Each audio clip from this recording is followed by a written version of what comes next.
KS Prasad గారు, ముఖ్యంగా హిందూపురంలో వైఎస్ఆర్సీపీ కేంద్ర కార్యాలయం మీద టీడీపీ కార్యకర్తలు దాడికి పాల్పడ్డ పరిస్థితి. కర్మ రిటర్న్స్ అన్నట్టు కూడా వాళ్ళు మాట్లాడుతున్నారు, టిట్ ఫర్ టాట్ అన్నట్టు కూడా వాళ్ళు మాట్లాడడం జరిగింది.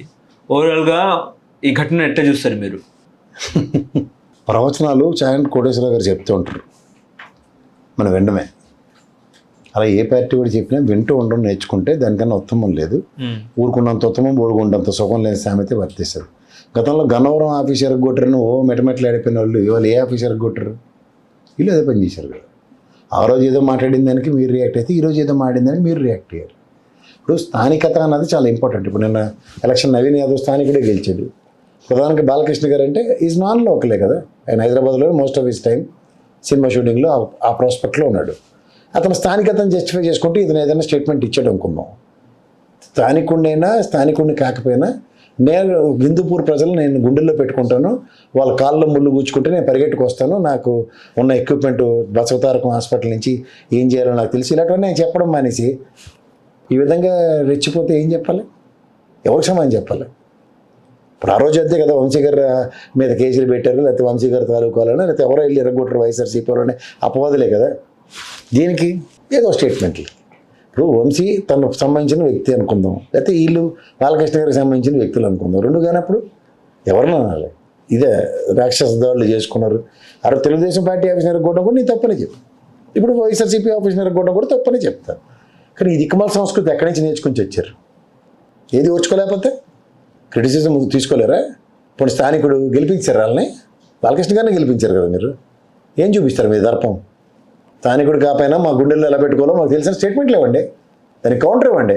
స్థానికుడుగా నువ్వు ఉద్ధరించింది ఏంది? ఇలాంటివి మాట్లాడు, ఎవడు ఊరుకుంటాడు? ఎవరు సమాధానం చెప్తారు? వాళ్ళు ఒక డిబేట్ పెట్టుకోండి, అంతేకాని ఏంది పవర్ ఉంది కదా అని చెప్పి ఎరగొట్టేసి వాళ్ళు పవర్లో ఉన్నప్పుడు వాళ్ళు ఎరగొట్టరు, మీరు ఎవరిలో ఉన్నప్పుడు మీరు ఎరగొడతా ఉంటే ఇదేమన్నా సమాధానమా?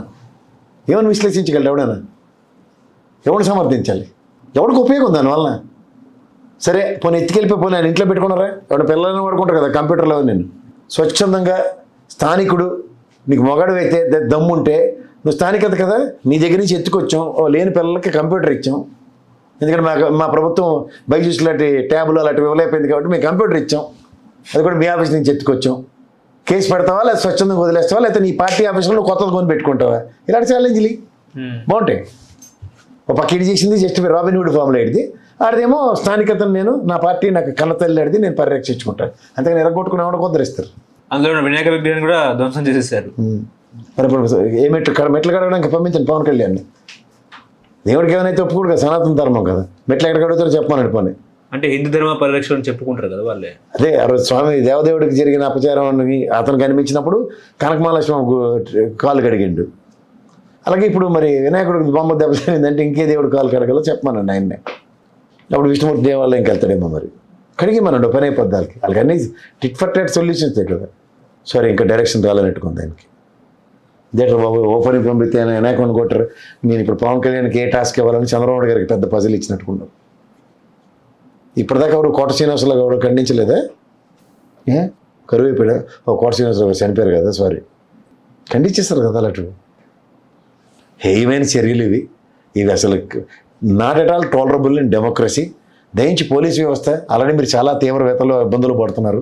ఇలాంటి పనికిమాలిన పనులు ప్రోత్సహించకుండా పార్టీలకి మీ దగ్గర నుంచి ఒక మెమోలు జారీ చేయండి. ఇంకోసారి ఎవడ పార్టీ మీద పడి ఆ పార్టీలు ఎరగొట్టుకుంటే తోలు తీసేస్తామని చెప్పి భయం పెట్టండి, ఏం పర్లేదు, తప్పలేదు. పర్యవసానాలు తీవ్రంగా ఉంటాయి, లేదంటే పార్టీ ఆఫీసులకు ఇన్సూరెన్స్లు చేసుకుని అర్జెంట్గా తీసుకొచ్చి సబ్మిట్ చేయండి అని చెప్పండి. ఓకే, కేఎస్ ప్రసాద్, ముఖ్యంగా చివరిగా ఒక ప్రశ్న. జూబ్లీహిల్స్లో కాంగ్రెస్ పార్టీ గెలిచింది ఉప ఎన్నికలు. ఎట్లా చూస్తారు ఈ విజయం? రేవంత్ రెడ్డిదా, కాంగ్రెస్ పార్టీదా, నవీన్ యాదవ్దా, లేకపోతే ఎవరిది? Credit goes to Naveen Yadav and Revanth Reddy, ఇద్దరికి క్రెడిట్ ఇవ్వాలి. స్థానికుడిగా సర్వంతానే రేవంత్ రెడ్డి గారి ఆధ్వర్యంలో అతను నడిచిన విధానం, ఆ నియోజకవర్గాన్ని మలిచిన విధానం, ముఖ్యంగా ప్రభుత్వ వ్యతిరేకతని మళ్ళీ సేమ్ ఇందాక అది ఎక్కడుందని ఎత్తుక్కునే పరిస్థితి వచ్చింది. అంటే ఇక్కడ కనిపించలేదంటారా? ఉంది కదా, హైడ్రా ప్రభావం కనబడలేదు, నితీష్ కుమార్ ప్రభావం కనబడినట్టు. అలాగే ఇల్లులు ఇవ్వకపోవడం కనబడలే. అక్కడ మున్సిపల్ శాఖ నిర్వర్తిస్తున్న పనితీరు చాలా తీవ్ర ఆక్షేపణీయంగా ఉంది, అది కనబడలే. చెత్త చెదరం పేరుకుపోయి తీవ్ర వ్యతలు పడుతున్నారు ప్రజలు, అది కనబడలే.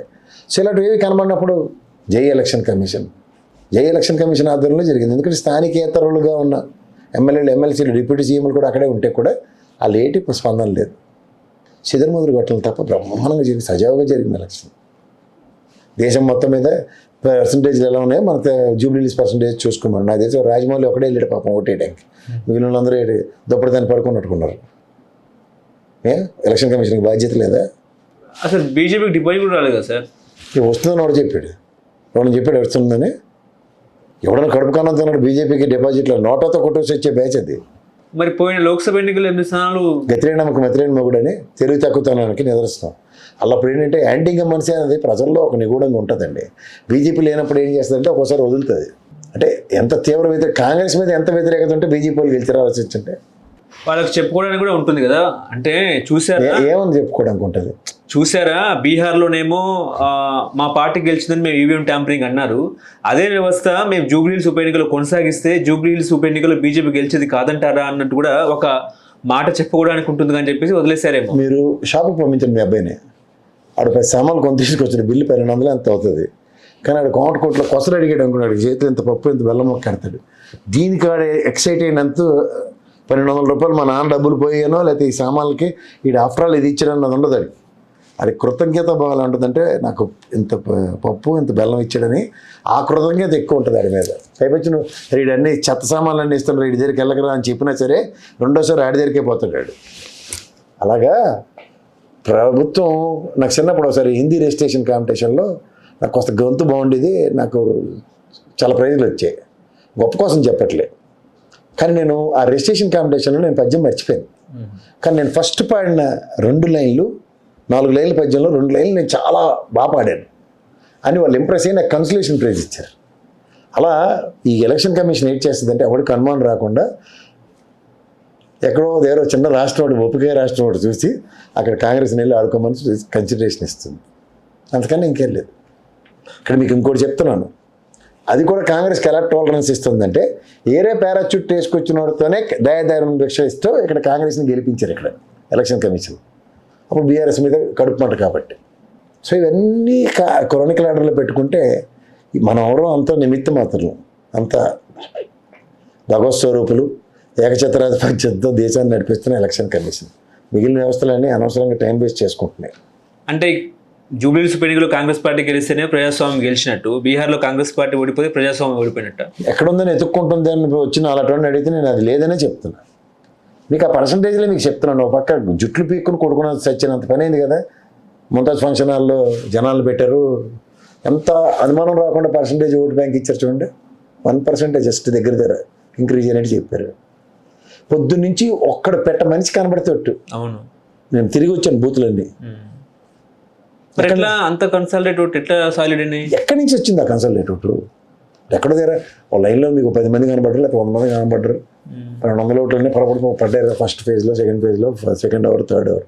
ఎక్కడ ఏది చెప్పకుండా 3 గంటల గంటలకు దగ్గర 30% అతి కష్టం మీద తర్వాత అనుకుంటా. ఇప్పుడు బీఆర్ఎస్ వాళ్ళు ఏమంటారు అంటే కేసీఆర్ వచ్చి ఉంటే ఒక 2-3% పెరిగేదేమో. వాళ్ళు ఇంకా నోరు మూసుకొని ఉండమన్నాడు. క్యాండిడేట్స్ వీక్ అండి ఫస్ట్ థింగ్. ఆ బీజేపీ వాడు కిషన్ రెడ్డి అప్లికేషన్ పార్టీ అంతా భరించాలంటే వైదేహాలు అనుకున్నారు వాళ్ళు. అలాగే బీఆర్ఎస్ చూసింగ్ ఆప్షన్ ఆవిడ డెబ్యూటెంట్, ఆవిడ రాజకీయ అవగాహన ఏముంటుంది. ఇప్పుడు ఎంఐఎం సపోర్ట్ తీసుకుంటూ ముస్లిం ఓటు బ్యాంకును కాంకర్ చేయడానికి కాంగ్రెస్ చేసిన ఒక ఎత్తుగడ. దానికి విరుగుడు మాగంటి గోపీనాథ్ దగ్గర ఉండొచ్చేమో కానీ ఈవిడ దగ్గర లేదు. ఓకే, బీఆర్ఎస్ పార్టీ దగ్గర కూడా ఉండదు. స్థానికత, అతని మీద ఉన్న గౌరవంతో మీరు అజరుద్దీన్ గారు నిలబడినప్పుడు కూడా అతను గణనీయంగా ఓటు బ్యాంకును సాధించుకోగలిగాడు 1,24,000 ఓట్లు. అలాంటి స్ట్రాటజీస్ ఎవరి దగ్గర ఉంటాయి? స్థానికుడి దగ్గర ఉంటుంది. అది నవీన్ యాదవ్ ఈసారి ప్రూవ్ చేసిండే. ఇప్పుడు అగ్రెషన్ ఎప్పుడు చూపించింది ఆవిడ? పేక మీద కత్తెట్టి చంపేసిన టైంకి ఆవిడ చూపించింది ఆవిడ అగ్రెషన్. అప్పటిదాకా కార్యకర్తలకు భరోసా ఎక్కడి నుంచి వచ్చింది? అదేలేండి. ఇప్పుడు మాట్లాడడానికి ఎక్కడ ఛాన్స్ తీసుకున్నాడు. అది కొట్టేసాడు, చంపేసాడు, పొడి చేస్తాడని భయం ఉన్న దగ్గర మన బీఆర్ఎస్ క్యాడర్కి నేను ఉన్నాను ధైర్యం ఇవ్వలేకపోయింది ఆవిడ. లాస్ట్ రోజు కలిపడిపోయి తిరగబడిపోయిన దగ్గర ఎవరికి ఉపయోగం ఉంది? అప్పుడు ఎలక్షన్ అయిపోయింది. అవును, అయిపోయిన తర్వాత అగ్రెషన్స్ ఎవరికి నోటిఫై అవుతాయి? అరే ఇంత మాగంటి గోపీనాథ్ గారు లేకపోయినా పర్లేదు రా, ఆవిడ ఉంది మనకి, ఖచ్చితంగా మన క్యాడర్ని పరిరక్షించుకుంటుంది, శివంగిలా పోరాడింది అని చెప్పుకోవడానికి ఛాన్స్ లేకుండా ఒట్టిమిడిగా భర్త చనిపోయాడు, అలా చనిపోయాడు కదా ఎలక్షన్ అవుతుంది. ఈ ఆంధ్రని కదా జయప్రద స్టోరీతో ఎక్కడ ఎలక్షన్ లీడ్ అవుద్ది? Need to give an aggression front. మా ఆయన ఇంత చేశాడు, మా ఆయన వల్ల ఇంత ప్రయోజనం పొందిన వాళ్ళు మళ్ళీ నేను అడుగుతున్నాను. ప్రభుత్వం అధికారం లేకపోవచ్చు, కానీ మీ పట్ల నేను నిలబడతా. ఈ చెత్త సమస్యకి నేను సమాధానం నేను ఇప్పిస్తాను. అసెంబ్లీలో మొదట గలం వినిపించింది ఇది. ఇలాంటి ఉపన్యాసాలు ఏది? తండ్రి సైడ్ పెట్టలాగా కేటీఆర్ గారి ప్రసంగంలోకి బాగా ఎరగదీసేసాడు. మంచి ఫిలిం ఛాంబర్ నుంచి తీసుకొచ్చిన స్క్రీన్లు పెట్టి ఎరగదీసేసాడంటే అది లీడ్ అవ్వాలి కదా. అదే ఎలక్షన్ ఇంజనీరింగ్ అన్నది చాలా ఇంపార్టెంట్. అదే ఇబ్బంది అయినట్టుంది సార్. ఇబ్బంది ఏం కాదండి, దానికి ఇప్పుడు మీకు ఒక లీడ్ దొరుకుతుంది. స్క్రీన్లు, ఆ డిజైన్ అదంతా. మరి నరేంద్ర మోడీకి 3 డైమెన్షన్స్ ఫోటోలు ఎడితే మీరు వేశారు కదా ఓట్లు. అదే చెప్తాను, మీరు వాడేది ఇంకోటి వాడితే ఒప్పుకోవట్లేదు. అదే మా పవర్ ఆఫ్ ఎలక్షన్ కమిషన్. శాసన్ గారు ఎందుకు పనికిరారు? అంత పవర్ఫుల్ ఎలక్షన్ కమిషన్ ఉంది. చేత మీరు బీహార్ని కోమటకోటలో కొసరిచ్చిన కాంగ్రెస్ ఎలక్షన్ని మీరు దయించి పోల్చకండి. ఎన్నిక రేపు వాళ్ళకు రెఫరెండం అంటారు కదా, స్థానిక సంస్థలకిను, జిహెచ్ఎంసీ ఎన్నికలకును, వెరీ గుడ్, సర్పంచ్ ఎన్నికలకు కూడా రూలింగ్ గవర్నమెంట్ పవర్ చూపించే ఎలక్షన్స్ కింద వాటి అభివర్ణించి క్యారీ అన్నాను. స్థానిక సంస్థలు ఎప్పుడు రూలింగ్ పార్టీకి అడ్వాంటేజ్ ఉంటుంది, డిసడ్వాంటేజ్ ఉంటుంది. వాళ్ళకి అడ్వాంటేజ్ ఉంటుంది. సరే, ఇంకా దాని గురించి పెద్ద విశ్లేషణ ఎందుకు? ఆంధ్రప్రదేశ్లో ప్రశ్నలాగా ఉంటుంది. ఆంధ్రప్రదేశ్లో చూడండి, ఒక సంవత్సరం టైం కూడా లేదురా అంటే గవర్నమెంట్ చైర్మన్, డిప్యూటీ చైర్మన్ అందరినీ, కమిషనర్ అందరినీ కొనేస్తుంటే వీళ్ళు అడవాటు పడి స్థానిక సంస్థల ఎలక్షన్లు వస్తాయట అని ఎలా ఊహించుకుంటారు? అయిపోతే అలాగే ఉంటుంది. హలో, తెలుగు రాజ్యం ఛానల్ చూస్తున్నారా? సామాజిక, రాజకీయ, జీవన చిత్రణే తెలుగు రాజ్యం. అతిశయోక్తులు, అసత్యాలు ఉండవు. రాజకీయ కోణం కాదు, ప్రజా కోణమే కొలబద్ద. తెలుగు రాజ్యం వీక్షణ మీ ఉత్తమ అభిరుచికి నిదర్శనం.